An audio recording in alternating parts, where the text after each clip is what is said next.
Hello. Hi, everyone. Welcome to today's live stream session where we talk to startup founders as part of our Startup Conversation series. So today I have a very, very interesting guest. We have Alvin Poh today. Alvin Poh, at 37, he is a self-made tech millionaire. He sold his web hosting business, Vodien Internet Solutions, which a lot of us would be familiar with. He sold it for 30 million in 2017. He then decided to travel all around the world and is now focused on helping business owners coaching business owners to scale their business. In my interactions with Alvin, I heard him speak about work ethics extensively. So today I would like to speak with him about that.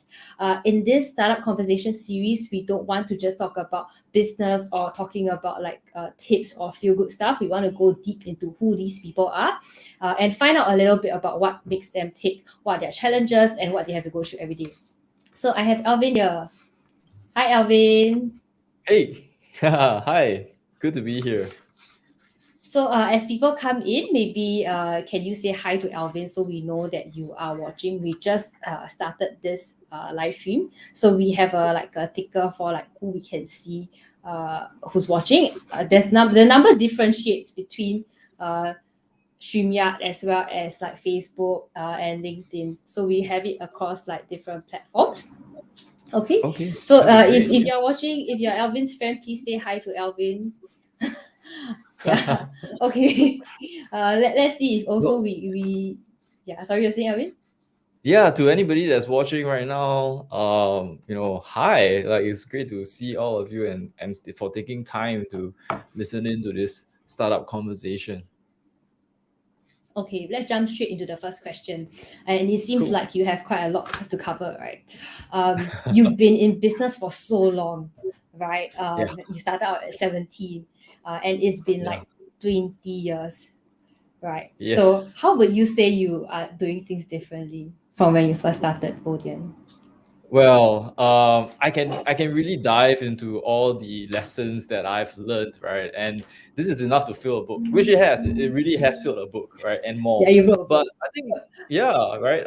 I wrote a book, Super Scaling, about this. So the frameworks and lessons are really in there. But to understand more about what caused me to be the person I am today, I think we need to go a little bit uh more than 20 years, right, to who I am as a child, right, growing up. And I think it's something that applies to everyone as well. To know who you are today and the things that you do, the behaviors that you have today, we have to understand where you came from. And more, I realize who we are today is really a product of what we went through as a child when we were growing up, because those were really our formative years. And as a child, I love, drawing comic books in my own way as an amateur artist. And when I was growing up, I used to just find any pieces of paper around my house or in school, and I'll staple them together and start drawing comic books. My version of comic books, and they're usually around superhero stories where there's a main character who's like a superhero and he goes around saving the day. So you sold And these books? Do you sell these books? no, I didn't sell the book. I didn't sell the book because this was before my I think transformation, I guess. So how did I become a comic book artist, right? Which was my dream, ambition or job as a child, to who I am today, which is an entrepreneur. And I think when I look back at my childhood, there was this one incident that I remember. It was something that happened when I was about 7 or 8 years old. And as a child back then, I would finish school. I was in primary school at the time, and when primary school ended at about noon, I think, at about lunchtime. So you get back home for lunch. And I remember I spent the whole day after that just working on my comic books. And I was so proud of it as a kid, with this comic book all nicely drawn out with a story that was transferred from my mind onto paper. Um, and the person I really wanted to show it to was my mom, right? And my mom comes back Mhm. home after work at about 6. So I was waiting for her because I knew what time she would come back, and I was super excited with the comic book in hand. And when I saw her, I couldn't wait to show her this book that I created.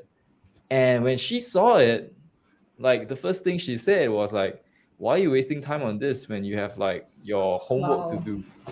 Right. And Painful. I was like, oh man, I felt so deflated Mm. upon hearing that. So I always remember this, and I think it's one of the moments in my childhood that like formed me as a person. And I think that really like gave me the insight of like I should do stuff that's useful and productive. I mean, for Mm. some reason, back then, my parents and I think society as in general don't really have a very good impression of uh, Like the income arts kind of stuff. generation, yeah, Mm.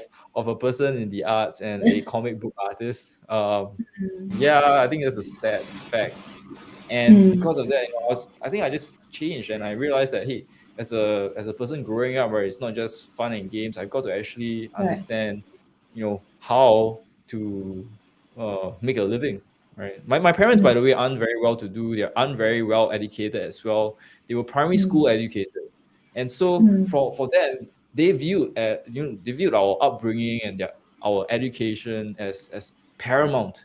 It was the only Mm. thing, the first and foremost thing that we had Mm. to take care of, because Mm. they wanted us to go on, get a degree, so that we Mm. could get a job and have a life that was different from theirs, right? I Mm. remember them Mm. also, my father also telling me that, I should study hard, I should be a productive Right. member of society, right? So Right. that I wouldn't be, having to slog through life like he did.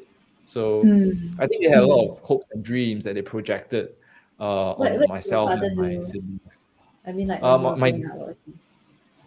my dad's right now a Grab driver. He Right. does like private what's it called, Mm. private hire Private vehicles, right? hire. So he used to be a Yeah. taxi driver, then now he's Mm. driving for Grab.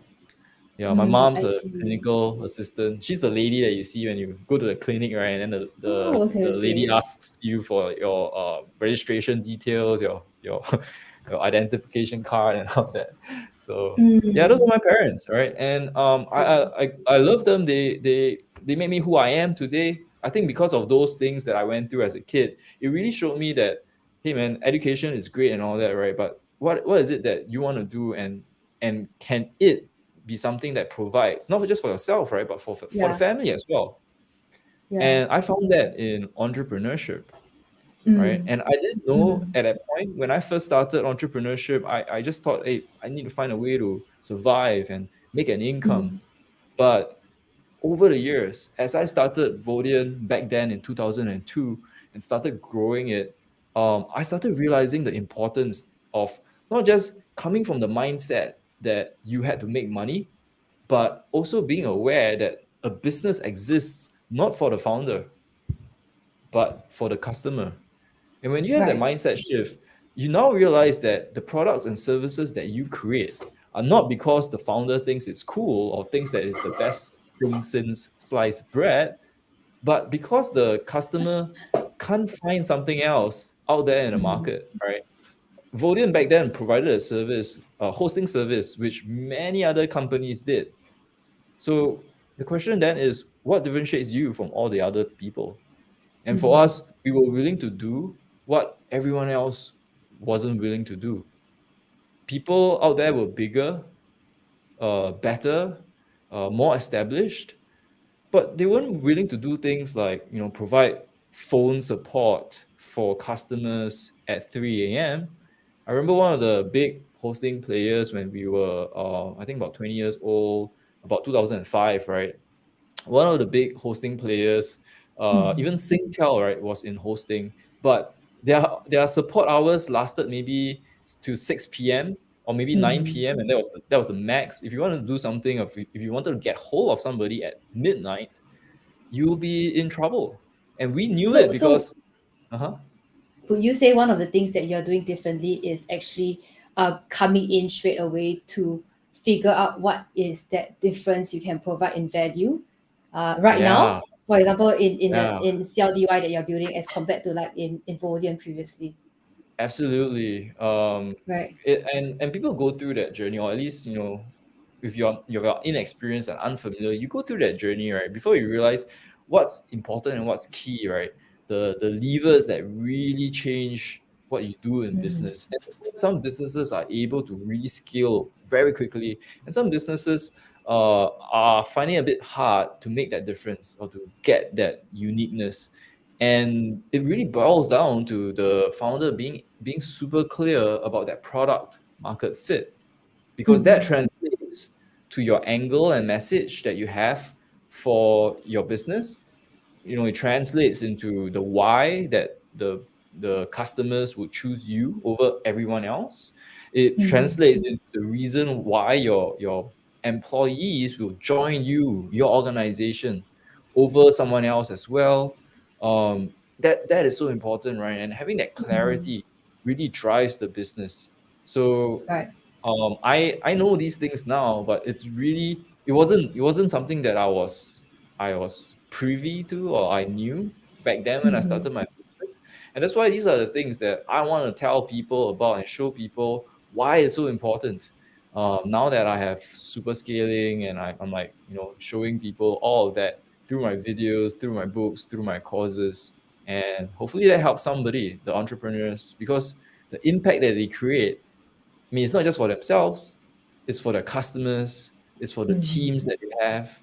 And that positive effect is just cascading. People get a nice business ready, get the products and services that they want, the teams that So you the have on. impact is huge in a way. Yeah, Yeah. yeah. I don't know if you had the impact before, felt the impact before, but like when you write I mean, these days you don't write a check, but if you write the check for your employee salary, you're not just, giving them a salary, you're actually providing a livelihood for their family as well.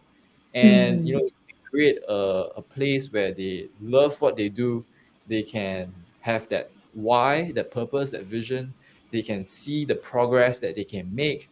They can be better and better with each day, and also get paid while doing that. That's going to be amazing, because the impact is just going to cascade, and it's just going to be building and building up upon each other.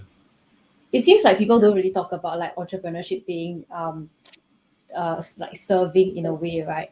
Uh, a lot of times when we think about like, oh, how do you like make more money, and that seems to be the conversation like most of the time, and not Yeah. about the fact that you are providing livelihoods, you are like, I don't know, solving a problem and stuff like that. But anyway, we have got some people who have said hi to you.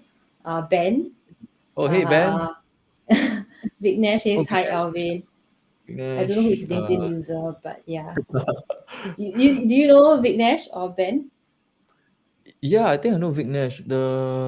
Yeah, I think so. I can't really see it Ah, properly, but I think so. Yeah, yeah, okay, awesome. okay. Good to see you Yeah, so I guys. mean, I think what you were saying earlier is that clarity. Firstly, like clarity, coming in, knowing your why and knowing what's the difference that you offer.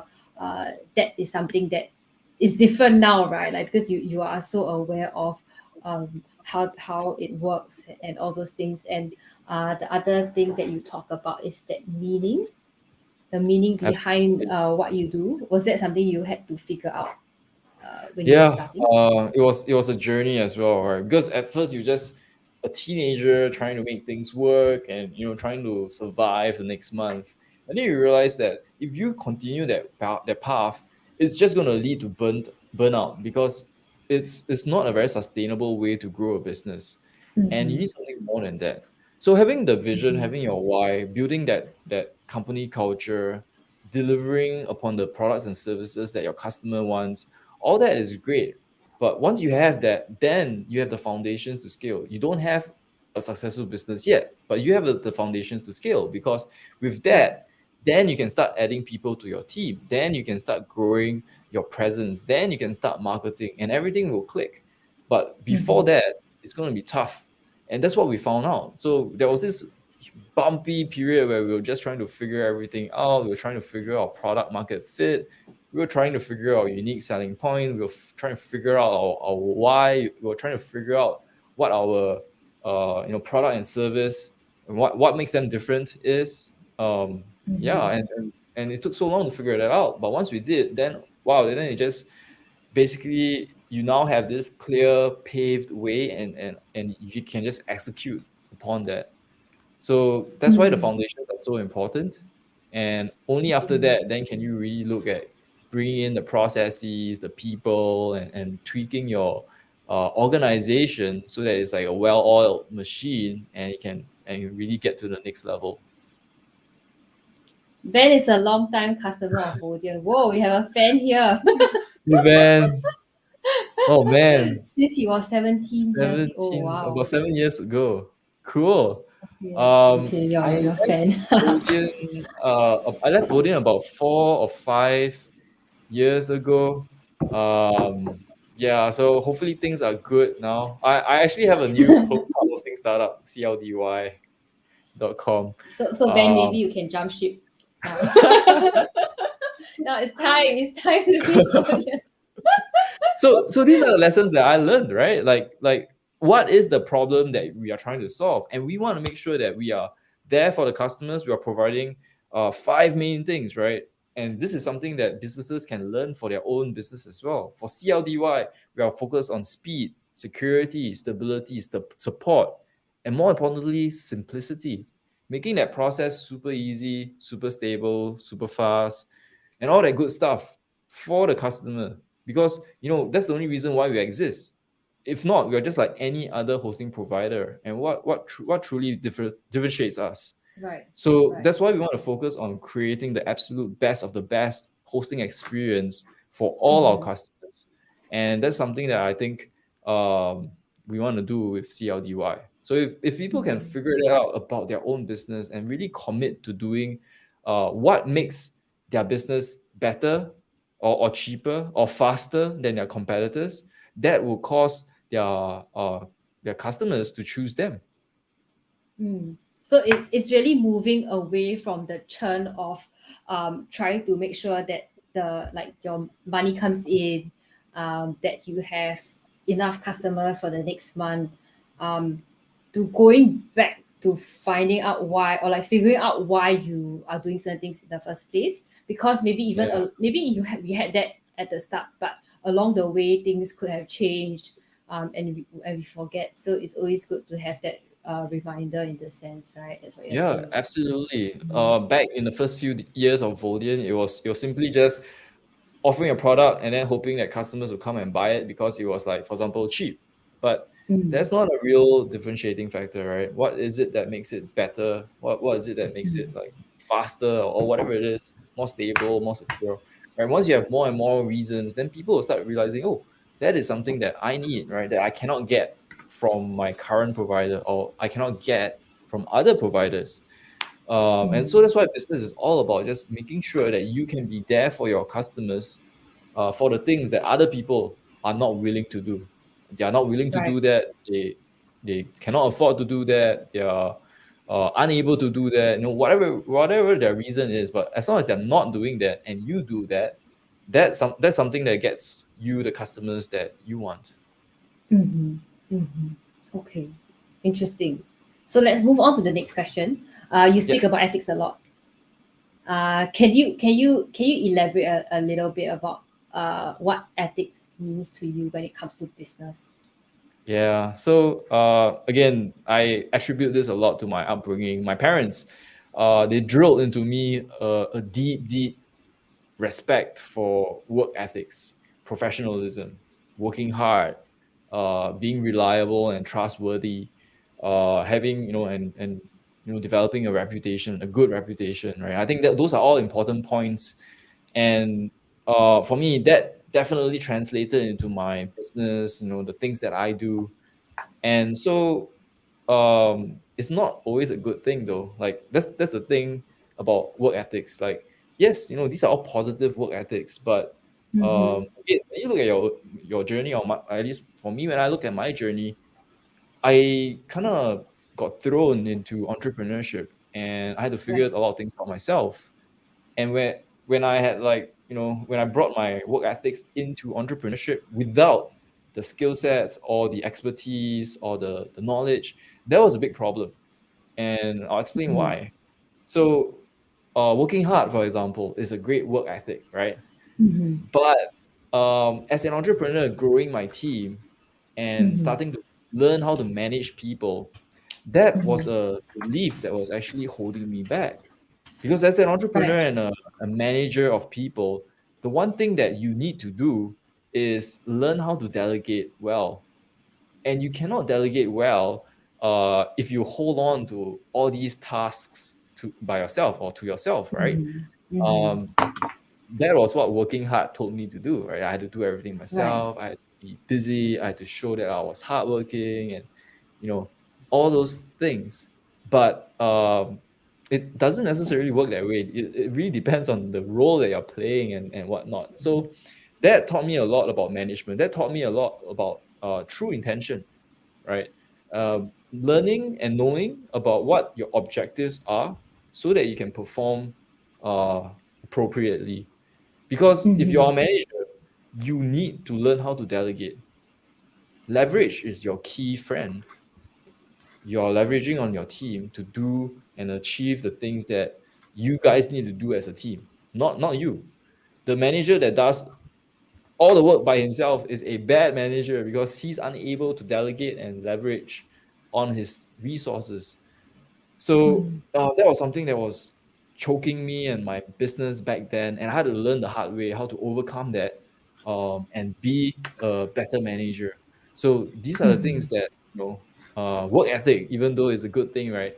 Actually became a limiting belief for myself. Mm-hmm. Mhm. Yeah, So we have, I think we have 14 people watching on LinkedIn right now. So for the people who are watching on LinkedIn, even though it shows two here, I mean, I don't know if you can see, it shows two on StreamYard, but it says 14 people on LinkedIn. So for the people who are watching, like, I mean, say hi if you're here. And if you have any questions for Alvin, right, like now that I've got him for some time, please comment your questions and then he will be able to answer the questions because I do have some questions, but if you do, have them too. Comment down your questions, and he will be here to answer your questions. Okay. So yeah, for thanks for sure. sharing about ethics, Alvin, and what it means to you, and the downside of working too hard and not delegating, right? Yeah, But what does it mean to you right now? I mean, work it has ethics. changed, I guess. Yeah. No, it's just knowing that things are a lot more nuanced than they are. Like you can't just say, you are a hard worker, right? And not know what hard work means. So the nuance is, yes, you're working hard, but what are you working hard for? I think that plays to why people always say that you should work smart, not necessarily work hard, right? Right. So that plays to that also as well, Mhm. and learning that nuance as I became a more experienced entrepreneur. I think really helped me understand why it's so important to be absolutely clear about what your objectives are, your end goals, and therefore then you can actually perform a lot better, um, the way that it should be, not the way that you think it should be. Mhm. Yeah. Mhm. Mhm. Okay. Okay. Thanks for sharing that. So my next question is that it seems that you've already achieved like a lot of success, right? Like I mean, you sold your business for 30 billion. You've been in a lot of media everywhere. We talked about like, oh, Alvin, that's the end goal, right? Everybody wants a grand exit. So what is the next frontier for you? I mean, it can be anything. Maybe it Yeah. can be like, I don't know, you want to be in some skiing championship or whatever, which is what you do Be a like lot. what's the name? Eileen Gu, I think. Eileen Gu, yes, yes. Yeah, she was so popular in the Yeah, yeah, yeah. And Olympics. she looks good. That helps as well. So I actually wanted to be a snowboarding instructor way back when I first sold my business. I was trying to figure out what to do, and it was Right. tough. It was tough because I came from a place where I had my identity tied into my business. I was Mm-hmm. an entrepreneur. I ran Vodien. I did this, right? That's my identity. Right. Right. And that was my identity for about 17 years. And to have that suddenly disappear, and for me to wake up in the morning to have no office to go to have no Oh my team to gosh. be responsible for, to have Yeah. no customers to take care of, that was very it was a very different, very shocking It's probably experience. something that people can't relate to, right? Because if you tell people this is your problem, they'll be like, "What are you talking about?" But I'm sure people have a loss of identity as Mm, well. It could be because of various things, right? It could be a change in career. It could be, a next phase of your life. It could be you moving to another country or relocating. But yeah. having that loss of identity is something that I think a lot of people face. And for me, when I Mm, faced that, it got me questioning, who I am and what was I supposed to do. So I took time off to travel full time, and I wasn't a right. luxury traveler. I traveled like with one backpack, like a duffel bag on my back, enough for carry on. I didn't even check in, right? So enough for carry on. I just traveled, and I went from place to place. But I stayed in hostels. I crashed with my friends and lived off their couches and stuff like that, right? Really getting to know people and making new friends and getting integrated into like communities and societies and cultures, just to get to know things a lot more. And the strange thing is, when I got to know those things more, it showed me a lot about myself as well. Like I learned a lot about myself as well. One of the questions that I always ask myself when I was traveling is, what is it that you want to do today? I'm not talking about Mm, 5 years in the future. I just want to know mhm, what you want to do today, right? Because um, there literally wasn't an agenda that I lived or a itinerary that I had. So every day I had to like ask myself, what is it that I want to do? Like, do I want to go visit a museum? Do I want to go hang out with friends? Do I want to go right. like to a bar? Or what is it that you want to do? So once you have that question and you don't have a friend next to you, or you don't have like a loved one, or you don't have like people texting you, you start realizing that you alone are the only one that can answer that question. And you start Mm, being very, very familiar with what your true preferences are.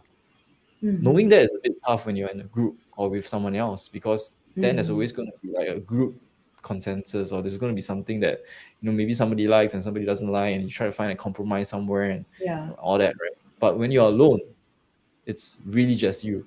And so I So got to what know did it myself. teach you? It really showed me a lot about myself and my preferences, right? And through all of that, I realized that at the end of the day, I keep gravitating back towards entrepreneurship. Even Right. so, I went through snowboarding courses to learn to be a snowboarding instructor, and even through that, I was like thinking about the processes that they have, the structures that they use in their Oh. curriculum. I was thinking how better to do that. I was wondering about why, I was a customer It then, right? must And I have was been like, a torture though to go through that and think about this. yeah, I mean, but it showed me again, like who I really am, right, and Right. what goes through in this mind. So I was like, Mhm. oh, it's very interesting, because I keep going back to business. I was thinking about like myself as a customer of that snowboarding school, and what I'll do different, and how I'll do things differently, and how I'll like structure things, and Mhm. how would I take care of customers better and get like better results from this. And that just gave me a lot of insight into what I want to do and how I want to live my life. Because I realize I'm not the kind of person that would just retire off to a beach somewhere and just drink margaritas the whole day. I can't do that. Number one, I'll get bored, and number two, I'll find something that's related to business. And Right. so that was the realization that I got, right? And that was why I came back in 2020, and I was very, very, very thankful also, because that was when COVID struck. And so it was actually around the same time that I returned. Mhm. So it was quite. I was very, very grateful that I came back before all the mess happened, and I started my businesses. After that, not immediately, like, Right. but leading up to leading. I mean, after that, I started spending more time in Singapore, and I started my businesses again. Number one, super scaling, and number two, CLDY. So with Mhm. super scaling, it's one of my personal uh beliefs, or my impact areas that I have. I'm personally very invested in education and in entrepreneurship. entrepreneurship for all the obvious reasons. I think it really changed who I am and my family financial status as well. And I see the power of entrepreneurship, and education also, because of the way that school actually transformed me as a person. I even donated $250,000 to my alma mater to create a scholarship Yeah. fund so that people could get tuition paid for, and there'll be a scholarship every year. So I think these are the impact areas that I'm personally invested in, and super scaling actually combines the two. I feel that one of the best ways for impact to be sustainable is if it's a business, because then the business is sustainable. And for me, I Mm-hmm. think scaling is that it allows me to combine education and entrepreneurship. And now I'm being able to coach entrepreneurs to really scale up their business. And that to me, I think is amazing because of the impact areas that I mentioned, right? Not just the entrepreneur himself or herself, themselves are impacted, but also the team that they serve, the Right. customers that they have. There's this like net positive impact, right? It's a win-win-win situation, and that to me, I think, is tremendously powerful. So yeah, I mean, I just completely dive back into entrepreneurship again. This time with all the lessons that I've learned, all that journey that I went through, and so I now have the frameworks and the principles in which that I can scale up my own businesses now. Hmm.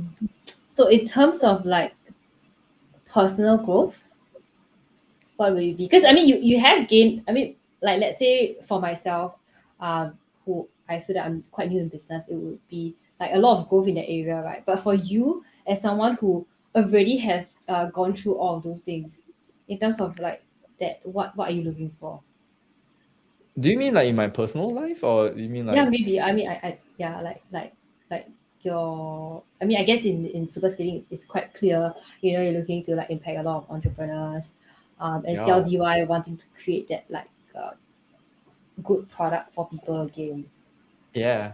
So the very interesting thing that I learned in terms of personal growth, is that the lessons that I learned in business, I thought were just purely gonna be focused on business alone, right? But Mm-hmm. um, over the recent years, I realized that everything that I learned about business is actually directly transferable to my personal life as well. Right. So I talk about a few things. In super scaling, there are five principles that we work on, right? The first principle is evolve the entrepreneur themselves. Then we talk about the vision. Then we talk about empowering the team. Then we talk about the customer journey. And then finally, talking about execute on like creating the efficiencies and optimizations in order to scale.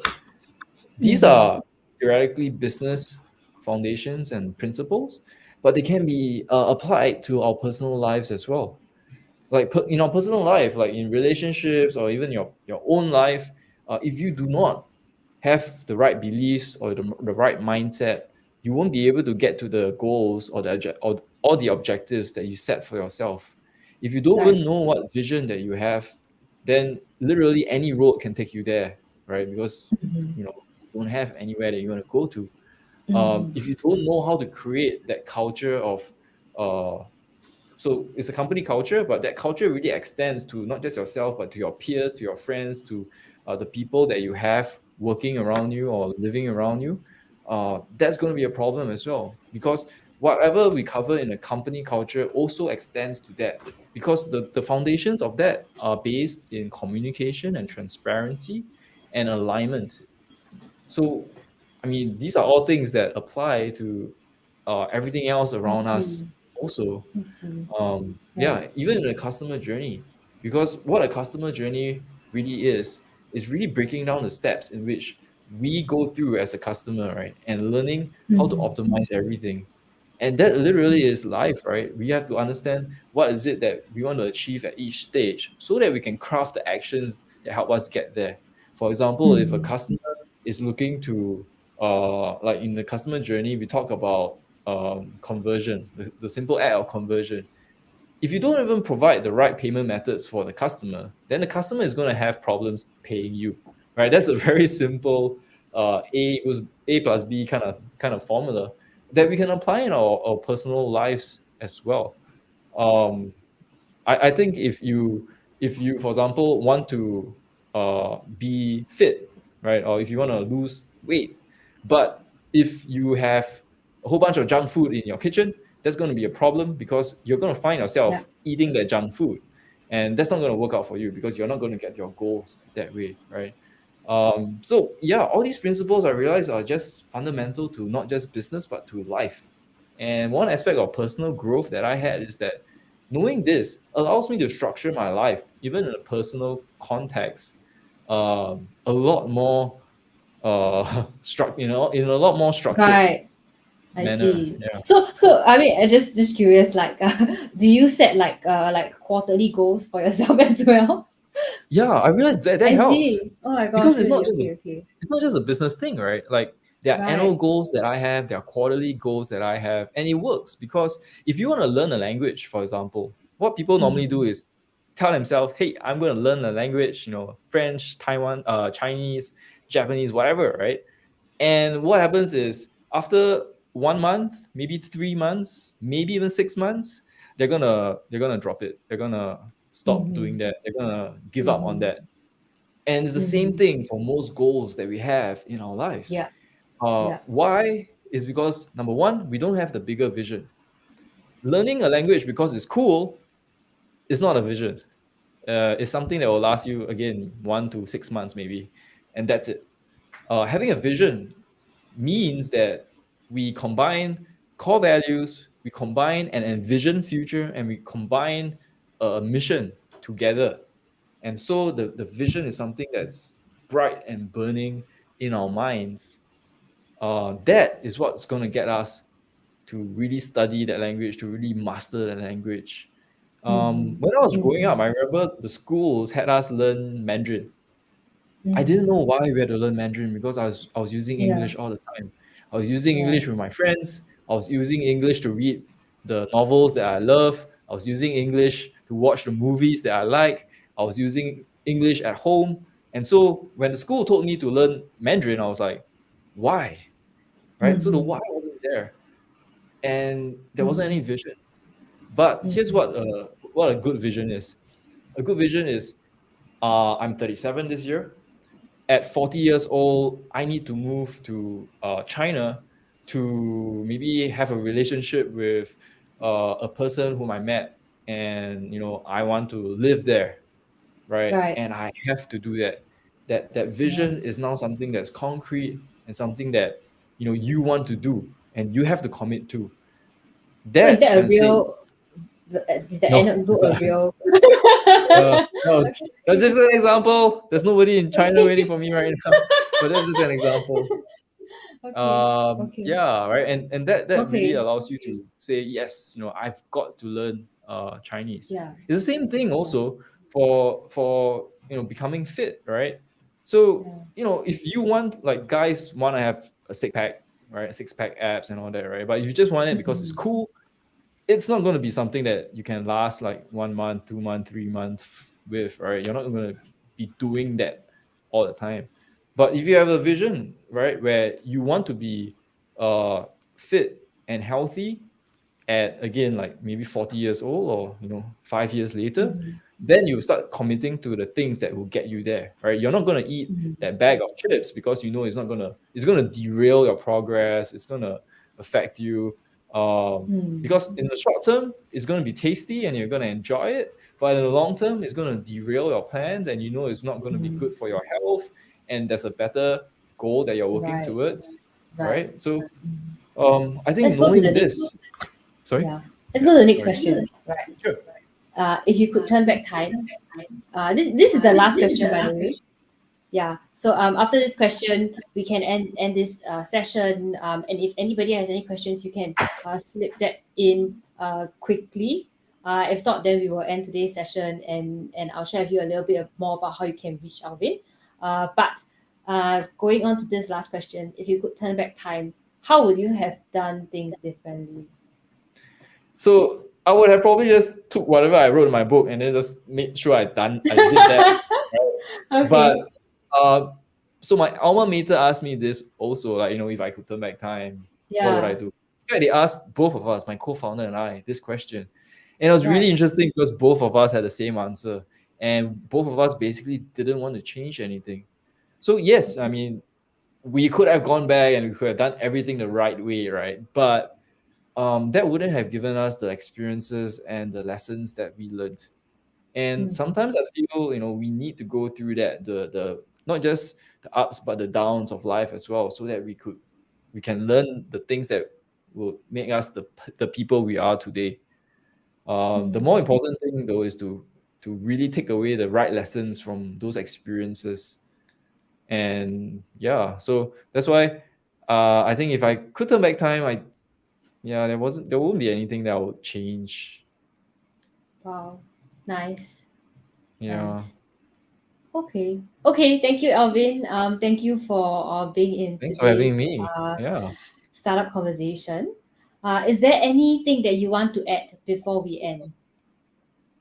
I think we didn't really have a lot of time to cover like business fundamentals or not the principles that you need to scale, because that's just too much, right? I think the best Yeah. way for any reader or viewer of this video is to really go to my website, and you can actually get the book. It's on promotion. So I really want entrepreneurs that are looking to scale up their businesses to get the lessons that I got, right? So the book's on my website. I think it's only $15 if you're in Singapore, Yeah. right? It's So a very just good book. I've read it. yeah, Thumbs up. Yeah. two thumbs up. Yeah. And then you can join the tribe. I'm in the tribe as well. Yes, Yeah. yes, please do.